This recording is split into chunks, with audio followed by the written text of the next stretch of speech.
Bienvenue sur Africa 24 dans cette nouvelle édition du Morning News. Voici les titres de l'actualité. Un nouveau mouvement vient de voir le jour en Côte d'Ivoire.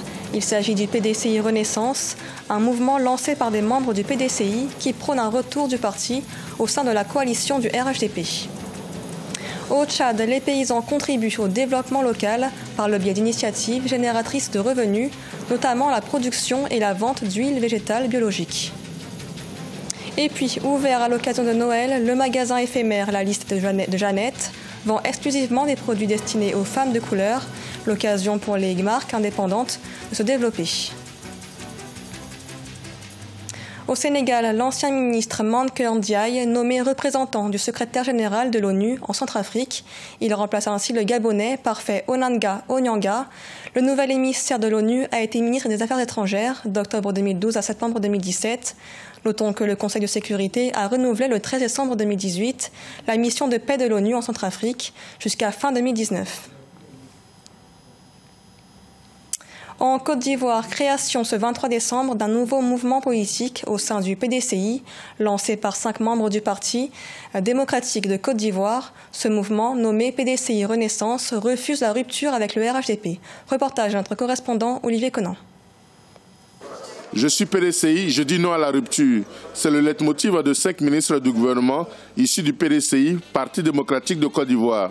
Ils ne sont pas d'accord avec le retrait de leur parti de l'alliance du RHDP, Rassemblement des oufouettistes pour la démocratie et la paix.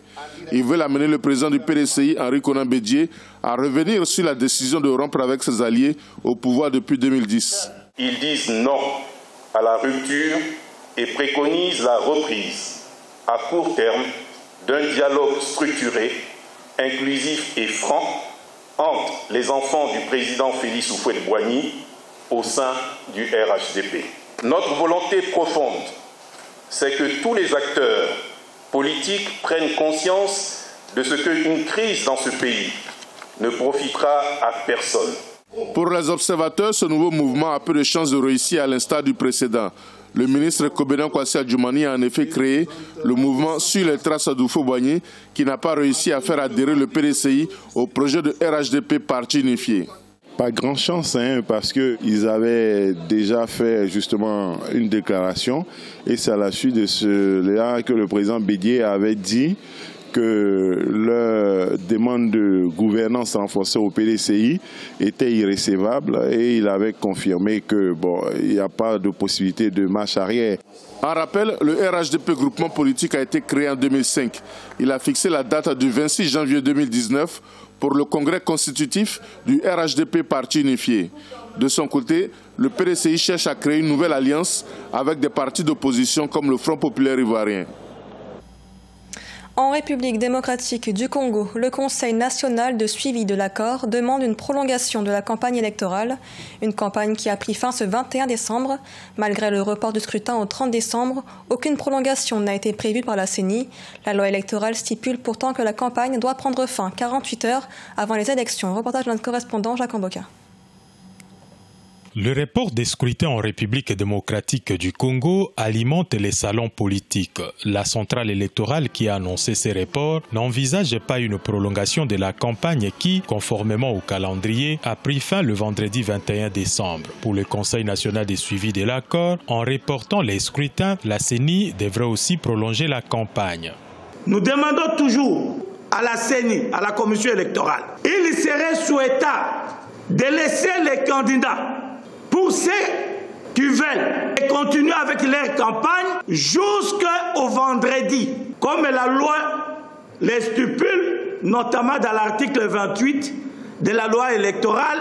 Le président du CNSA a par ailleurs demandé au gouvernement et à la CENI de solliciter la MONUSCO pour un appui logistique. S'exprimant devant les Chevaliers de la Plume ce vendredi 21 décembre, Olenga Nkoyi a appelé la classe politique et la population congolaise à ne pas se livrer à la violence et attendre dans le calme la date du 30 décembre. Et je demande à l'Assemblée de notre peuple de garder leur calme pour que pendant 7 jours, il n'y ait pas un autre prétexte qui va encore surgir pour décaler les élections à nouveau. Parce qu'à ce moment, le moindre trouble que le pays va connaître obligerait à tort ou à raison aux organisateurs de prolonger à nouveau. La position exprimée par le Conseil national de suivi de l'accord rejoint celle de la coalition cash du tandem Tshisekedi-Kamere qui s'est dit devoir battre campagne jusqu'au 28 décembre. Du côté de la Mouka et du FCC, on se conforme à la décision de la Commission électorale nationale indépendante.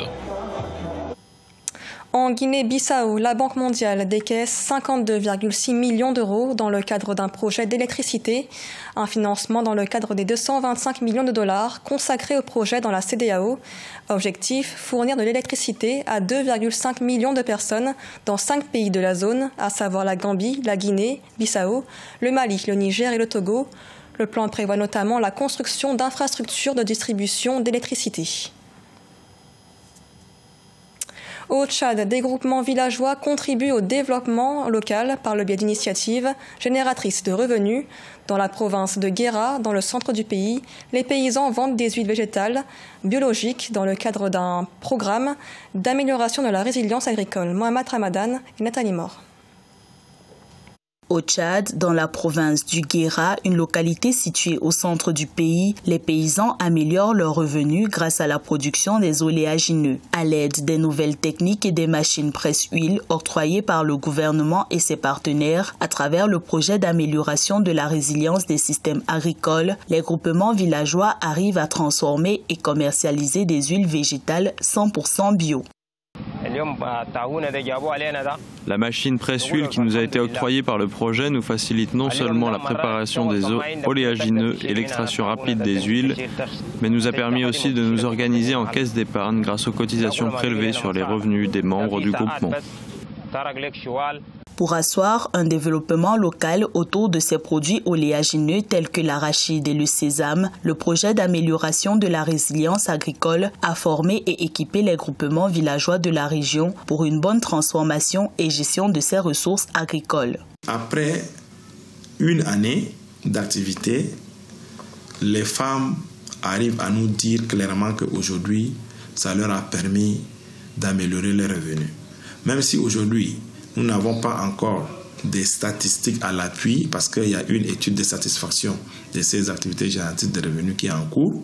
Aujourd'hui, les femmes disent clairement que ces presses à huile amélioraient considérablement les revenus de ménage. Pour rappel, environ une dizaine de groupements villageois de cette province ont été équipés par ce projet gouvernemental et produisent chacun entre 60 et 80 litres d'huile végétale bio par jour.